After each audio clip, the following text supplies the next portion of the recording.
আজকে অনেকদিন পরে এখানে আলোচনা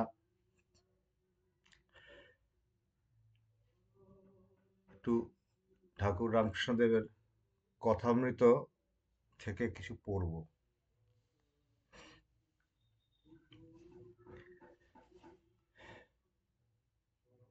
এখানে বিষয়টা নিয়েছেন, যেটা লিখছে যে জ্ঞান, বিজ্ঞান, অদ্বৈতবাদ, বিশিষ্ট অদ্বৈতবাদ, দ্বৈতবাদ, এই তিনের সমন্বয়। একটা ব্যাপার আছে যে বিভিন্ন ইজম আছে, বাদ, সেটা সমন্বয়, বিরাট বড় কথা। কিন্তু ঠাকুর বলছেন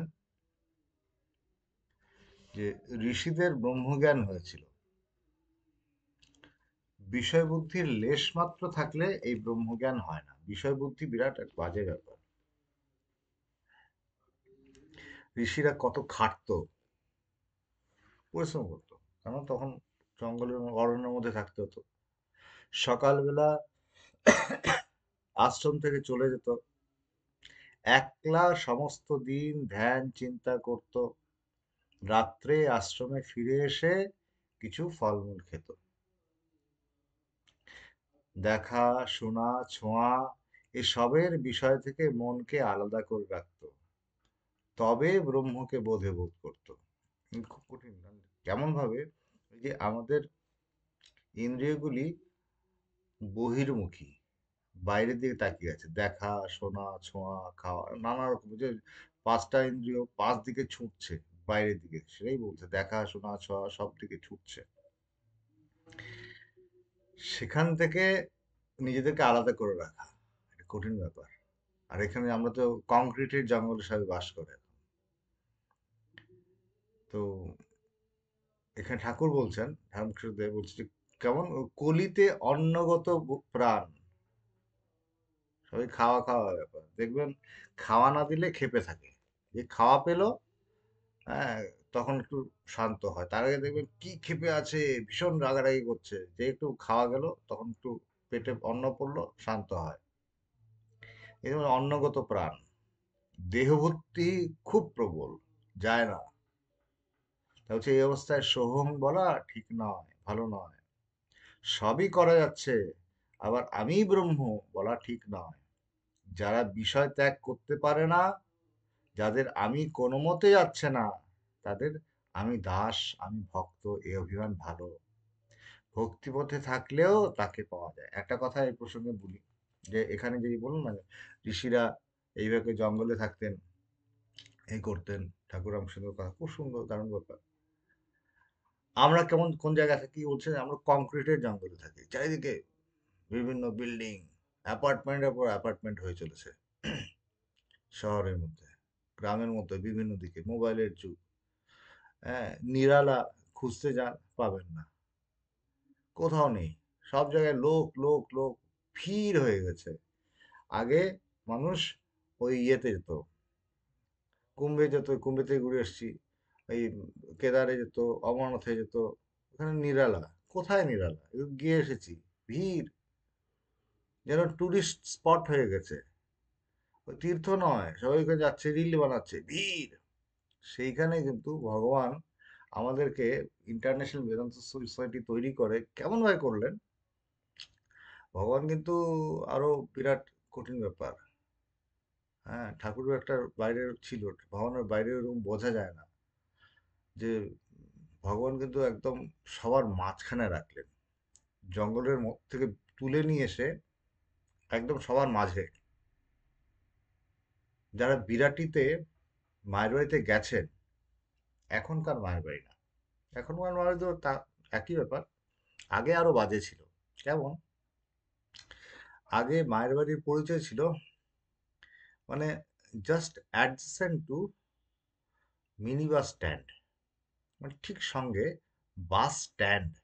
বাস স্ট্যান্ড মানে কি ভয়ঙ্কর ভিড়, কি ভয়ঙ্কর হইচই চলছে, সারা দিন চেঁচামেচি চলতো, চিৎকার চেঁচামেচি। এখনো বিরাটির মায়ের বাড়িটা কিরকম? বলছে ওখানে উম, বাজারের মাঝে।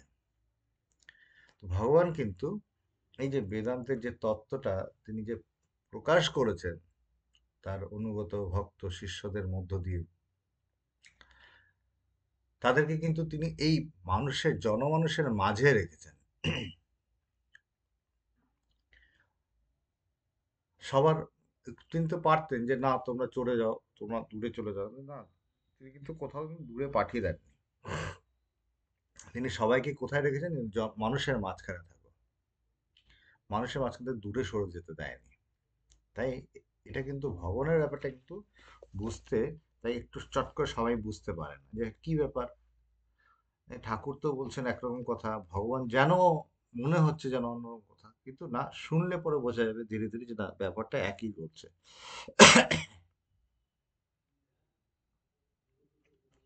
জ্ঞানী মানে যিনি আত্মজ্ঞানের চর্চা করছে, তিনি কেমন? বলছে তিনি নেতি নেতি করে বিষয় বুদ্ধি ত্যাগ করে তবে ব্রহ্মকে জানতে পারে। নেতি নেতি মানে, নেতি নেতি মানে জানো? নেতি নেতি মানে বাদ দেয়া, এটা নয়, এটা নয়, নেতি নেতি, এটাকে গ্রহণ করছে না। হ্যাঁ, যেমন মনে করা যাক, আমি একটা দোকানে গেছি, একটা কাপড় কিনবো। তো দোকানদার বলছে এই কাপড়টা পছন্দ না, এটা পছন্দ না, এটা নীতি নীতি। ঠিক তেমনি বলছে ব্রহ্মকে, ব্রহ্ম বস্তুটা কি কেমন? বলছে যে এটা ব্রহ্ম কি হচ্ছে যে চৈতন্য স্বরূপ, সে কেমন? যে তোমারই আত্মস্বরূপ। তাহলে এটা কি আমি? এটা কি শরীর? বলছে না। এটা শরীর ছাড়া, এটা কি হাত পা? হচ্ছে না। ইন্দ্রিয়? না। এটা কি মন? বলছে না। এইভাবে নীতি নীতি, এভাবে কাটতে কাটতে সবকিছু ছাড়তে ছাড়তে বুদ্ধি বলছে সব রকম, বলছে বিষয় বুদ্ধি ত্যাগ করে। বিষয় বুদ্ধি ত্যাগ করা বড় কঠিন, এটা যায় না। যতই বোঝানো হয়, আমার ব্যক্তিগত জীবনে তো অভিজ্ঞতা ভাই হচ্ছে যে যতই বোঝানো হয় কিছুতেই বিষয় বুদ্ধি যায় না। সূক্ষ্মভাবে বিষয়কে আঁকড়ে রাখে, ধরে রাখে, ছাড়তে চায় না মন। তাই বলছে এটা কঠিন আছে, অত সহজ নয়। তো বলছে জ্ঞানী নীতি নীতি করে বিচার করে বিষয় বুদ্ধি ত্যাগ করে তবে ব্রহ্মকে জানতে পারে। যেমন সিঁড়ির ধাপ ছাড়িয়ে ছাড়িয়ে ছাদে পৌঁছানো যায়। যখন বাড়ির ছাদে ওঠে কেউ, সিঁড়ি বেয়ে বেয়ে ওঠে, একটা সিঁড়ি, দুটো সিঁড়ি, সিঁড়ির ধাপগুলি একটার পর একটা ছাড়িয়ে ছাড়িয়ে যায়, ঠিক তেমনি গিয়ে পৌঁছায়। ঠিক সেইভাবে একটু একটু করে গিয়ে পৌঁছায়। এটা জ্ঞানীর কথা বলছে। কিন্তু বিজ্ঞানী যিনি বিশেষ রূপে তাঁর সঙ্গে আলাপ করেন, তিনি আরো কিছু দর্শন করেন। যিনি বিজ্ঞানী হন, তিনি বিশেষভাবে জেনেছেন তাকে, তিনি আরো কিছু দেখেন। কি? তিনি দেখেন যে ছাদ যে জিনিসের তৈয়ারি, বলছে সেই ইট, চুন, সুরকিতেই সিঁড়িও তৈয়ারি। বিরাট বড় কথা। নীতি নীতি করে যাকে ব্রহ্ম বলে বোধ হয়েছে, তিনি জীব জগৎ সব হয়েছেন। বিজ্ঞানী দেখেন যিনি নির্গুণ তিনিই সগুণ। বিরাট বড় কথা। কিরকম? যে আমরা বলি না, এটা কিন্তু মানে চর্চা করতে করতে বোঝা যাবে। কিভাবে? এখন তো তোমাদেরকে যদি আমাদের মধ্যে প্রশ্ন যদি এমনি আসে যে আচ্ছা, চৈতন্য বস্তুটা ঠিক কি? উত্তর কি হবে? আমি কি করে পরিচয় দেবো? যেমন একটা আমরা কথা বলি না যে আত্মা ইনি কেমন? ইনি ইনি অসীম, অনন্ত। একটা ছোট্ট খোকা এলো তোমার কাছে, সে খোকন এসে বলছে আচ্ছা আপনি যে বলছেন অনন্ত, এটা আবার কেমন? এই জিনিসটা কি? অনন্ত মানে কি? অনন্ত মানে কি বোঝাতে গেলে কিভাবে বোঝাবে তুমি? তখন উদাহরণ দিয়ে বোঝাচ্ছে। উদাহরণ দিয়ে বোঝানো মানে একটা ধারণাটা মনের মধ্যে গেঁথে দেওয়ার চেষ্টা করা হচ্ছে যে অনন্ত কেমন। যেমন তুমি আকাশের দিকে তাকাও, আকাশের দিকে যখন তাকাবে তখন দেখা যাবে ওই আকাশের কোনো সীমা নির্ধারণ করা যাচ্ছে না। ওটা চলছে চলছে, বিশাল বিশাল ব্যাপ্তি। ওই উদূরে, বলছে ওই অদূরে সীমানার পারে পারে, ওই যে যতটুকু সীমা দেখা যায় তার পারেও রয়েছে সমুদ্র দেখাচ্ছে। সমুদ্রের মধ্যে যদি জল জল জল, অথই জল, জল একদম চোখের দৃষ্টি যতটুকু যাচ্ছে ততটুকু জল, তারপরে একটা মানে জলের লাইনে আর কিছু দেখা যাচ্ছে না। তারপরেও জল। এই এইভাবে করে মানুষের মনের মধ্যে অসীম যে ব্যাপারটা, সেটা একটা ধারণা দেওয়া হয়। যেটা অনন্ত, সেটা একটা ধারণা দেওয়া হয়। কিন্তু এখানে একটা রূপ রয়েছে যেটা চোখ দিয়ে দেখতে পাচ্ছি। নাম রয়েছে যেটা দেখা যাচ্ছে, জানা যাচ্ছে, বলা যাচ্ছে। এখানে চৈতন্যর কথা বলা হচ্ছে। এটা যখন ধারণায় প্রকাশ হয়, তখন কিরকম হয়? বলছে জ্ঞানী, সে জ্ঞানীর থেকে এক ধাপ এগিয়ে বিজ্ঞানীর কথা বললো এখানে। এই জন্য বললো না যে জ্ঞান বিজ্ঞান সবকিছুর সমন্বয়ের কথা বলছে। সেখানে কি হয়? বলছে আমরা সবকিছু আলাদা আলাদা করে বুঝছি, এটা এই ওটা ওই এভাবে বুঝছে। উপরে গিয়ে দেখলো সব এক, সব এক জিনিস দিয়ে তৈরি, ভেদ নেই। এই ঠিক ঠিক সমদর্শিত্ব লাভ হলো। যে সমদর্শিত্বের কথা বিরাট করে বলা হয়, এখানে ঠিক ঠিক সমদর্শিত্ব গিয়ে পৌঁছায়। তিনি তখন বলছে বিজ্ঞানী দেখে যিনি নির্গুণ তিনিই আবার সগুণ। যার যিনি রূপ ধরেছেন তিনিই অরূপ। এই তার স্বরূপকে জানো। কিন্তু এই ছাদ, বলছে এই ছাদ মানে বিজ্ঞানীর ব্যাপার, বলছে চরম ব্যাপার। সেই ছাদ কিরকম? বলছে ছাদে অনেকক্ষণ লোক থাকতে পারে না, আবার নেমে আসে, বেশিক্ষণ থাকতে পারে না। উদাহরণ দিয়েছে, বলছে যারা সমাধিস্থ হয়ে ব্রহ্ম দর্শন করেছেন তারাও নেমে এসে দেখেন যে জীব জগৎ সব তিনিই হয়েছেন। যে সারে গামা পাধা নি, এই নি, গান গাছে সারে গামা পাধা নি, নিতে বেশিক্ষণ থাকা যায় না, থাকবে তারপর নেমে আসতে হয়। বলছে নেমে আসে, তখন মানুষ নেমে আসে, নিচে নেমে আসে।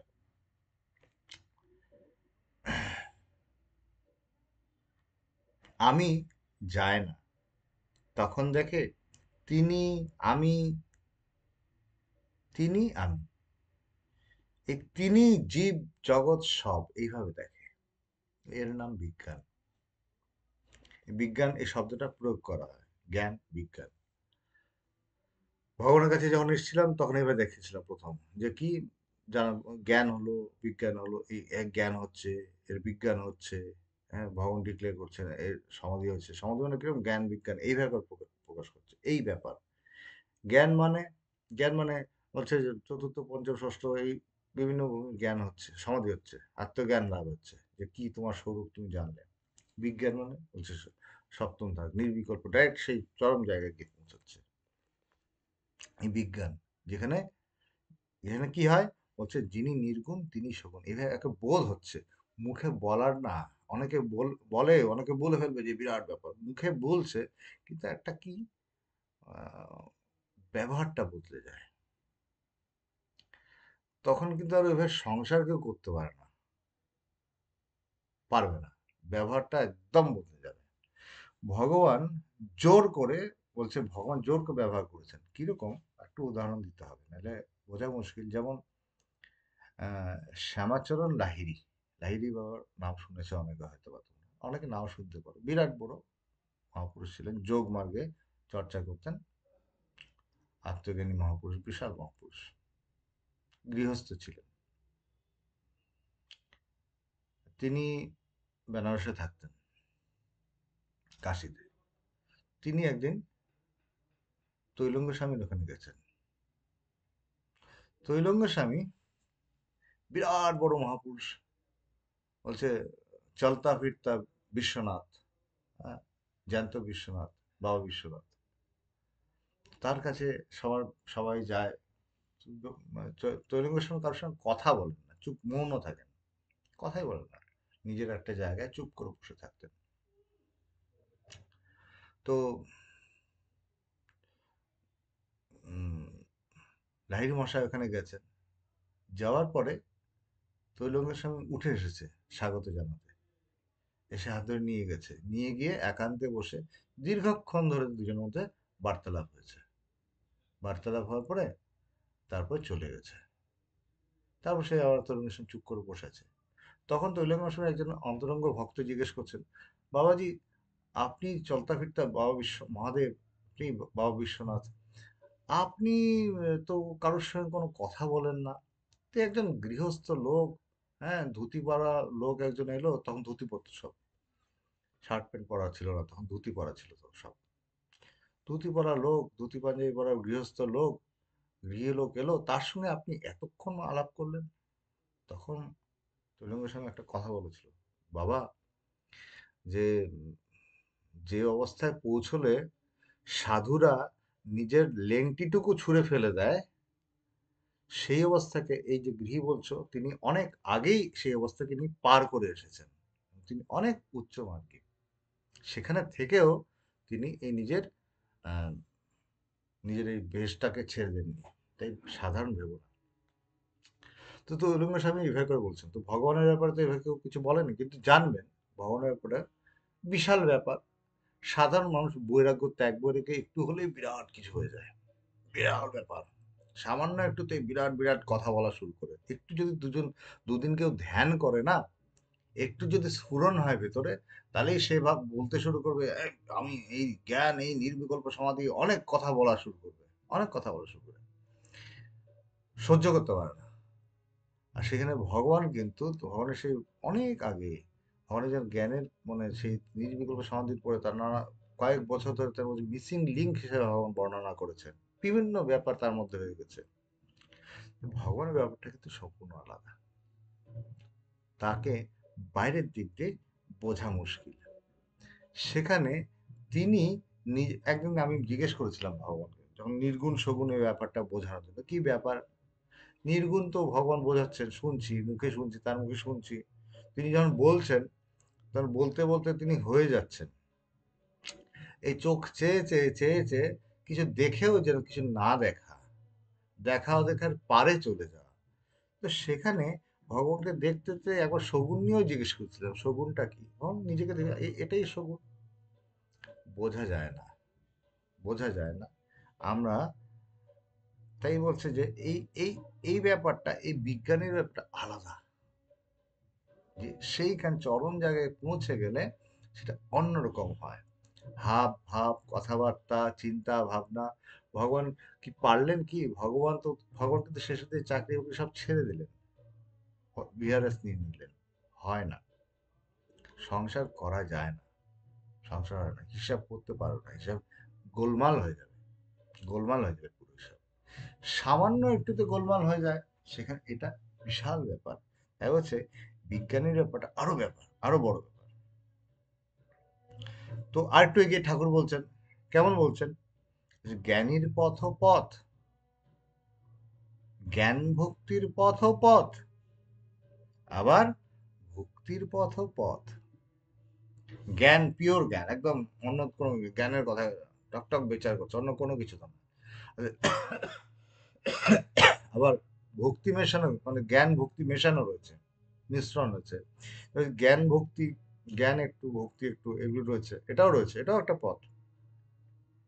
কিন্তু আবার কি রয়েছে, বলছে ভক্তির পথ, কেবল ভক্তি, এটাও একটা রাস্তা। আবার বলছে জ্ঞান যোগ সত্য, ভক্তি পথ সত্য, সব পথ দিয়ে তার কাছে যাওয়া যায়।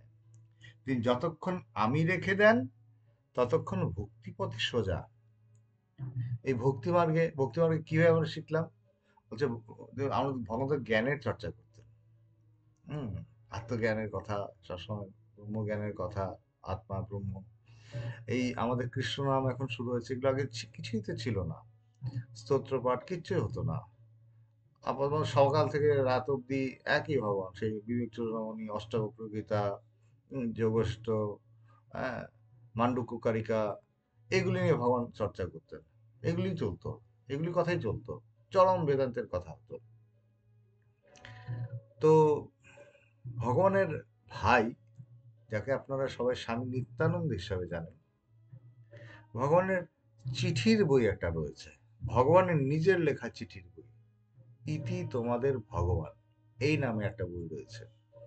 সেই বইটা ঘেঁটে দেখবেন, এক জায়গায় ভগবান লিখছেন চিঠিতে যে তার ভাইয়ের কথা, যে এক লাফে সে উত্তম ভক্ত।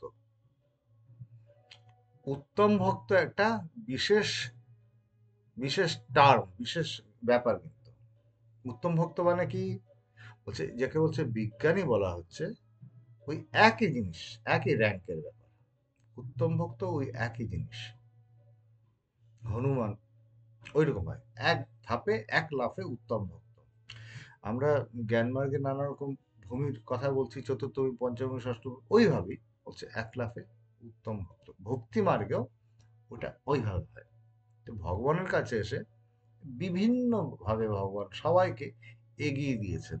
যে যেখানে আছে তাকে সেখান থেকে তার মতো করে, সে যেটার জন্য উপযুক্ত, সে যে যে যে রাস্তাতে চলবার জন্য উপযুক্ত, সেই দিক দিয়ে তিনি তাকে এগিয়ে দিয়েছেন। তাই এখানে হচ্ছে ভক্তির পথ দিয়েও তাকে পাওয়া যায়, ভক্তিও তাকে বিশেষভাবে পাওয়া যায়। এখানে যেমন বিশেষভাবে বিজ্ঞানীর কথা বলা হলো, ভক্তির পথেও তাকে বিশেষভাবে পাওয়া যায়। কেমনভাবে বিশেষভাবে পাওয়া যায়, যে বিরাট ব্যাপার হচ্ছে উত্তম ভক্তের কথা, এই জন্য এটা আলাদা। জ্ঞানী অনেক থাকতে পারে, কিন্তু একটা জায়গায় যদি একজন ভক্ত রয়ে যান না, পুরো জায়গাটাকে কিন্তু তিনি বদলে দিতে পারেন। কেন? ভক্তকে আধার করে সেই জায়গায় কিন্তু ভগবৎ শক্তি ক্রিয়া করে। তাই ভক্ত হওয়া বিরাট কঠিন ব্যাপার। এখানে ভক্তের কথা, ভক্তের বাড়া আরো ভক্তত্বে বেড়ে গিয়ে কি বলছে, উত্তম ভক্তের কথা বললাম, এটা আরো বিশাল ব্যাপার। তো ভগবানের কাছে এসে এইরকম ঘটনা আরো আছে, গোপন রয়েছে। তো বলছে জ্ঞানযোগ সত্য, ভক্তিপথ সত্য, সব পথ দিয়েই তার কাছে যাওয়া যায়। তিনি যতক্ষণ আমি রেখে দেন, ততক্ষণ ভক্তিপথই সোজা। এই আমি ভাবটা যায় না, তো যেতে চায় না।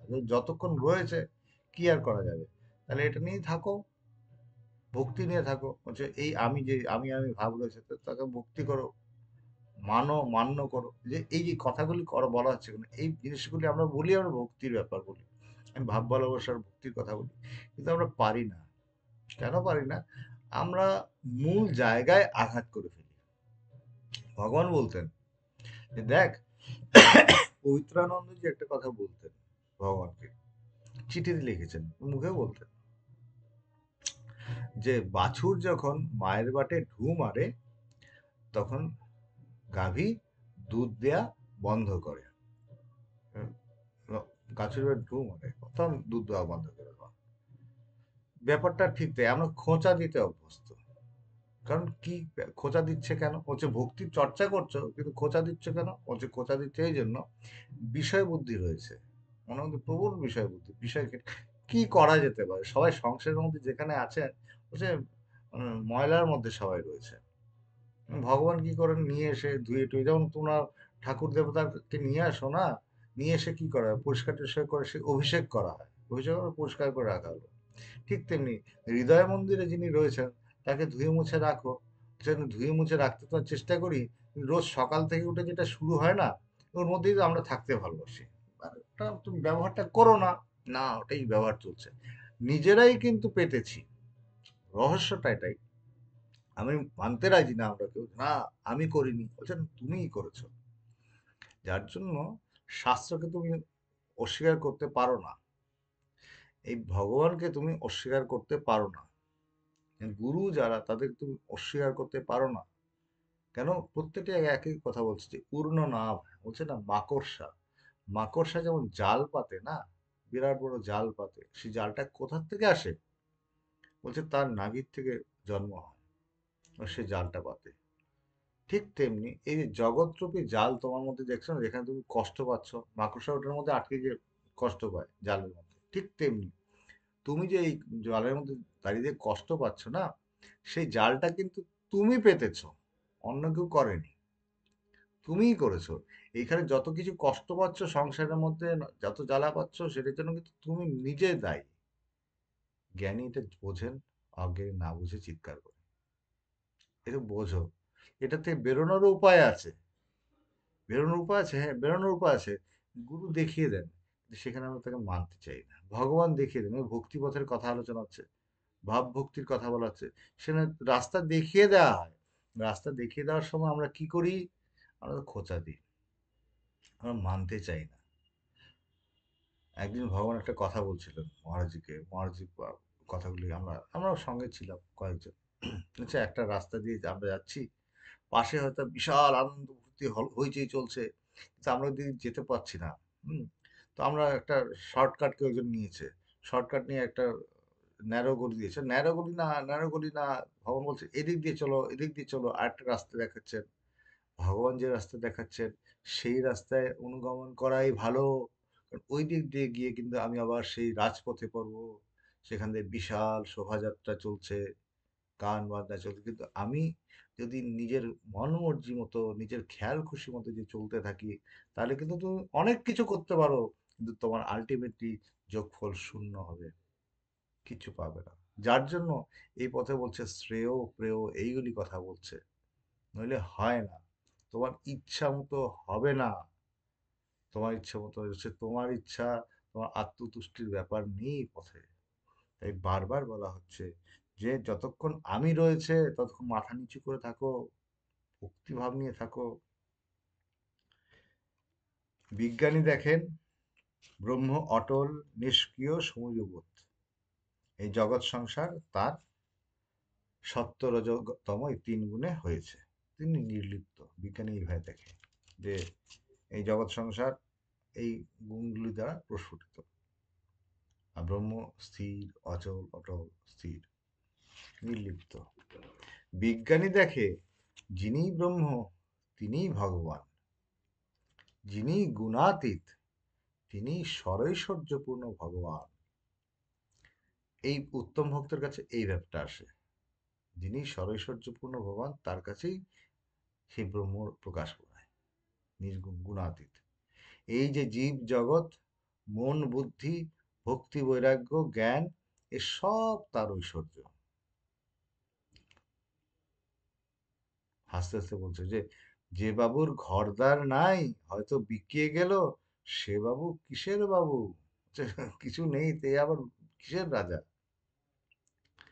ঈশ্বর সরৈশ্বর্যপূর্ণ, সে ব্যক্তির যদি ঐশ্বর্য না থাকতো তাহলে কে মানবে? আচ্ছা, তাই ভগবানের কেন ব্যাপারটা, ভগবান বিশাল ব্যাপার, এই যে মানতে আমরা মানা না মানার মধ্যে থাকি, যে কি এই রহস্যগুলি বোঝা মুশকিল, রহস্য বোঝা মুশকিল। কেন? আমরা নিজেদের খেয়াল খুশি নিয়ে থাকি, নিজেদের খেয়াল খুশি করে আধ্যাত্মিকতা হয় না, খেয়াল খুশি করে চলতে পারা যায় না।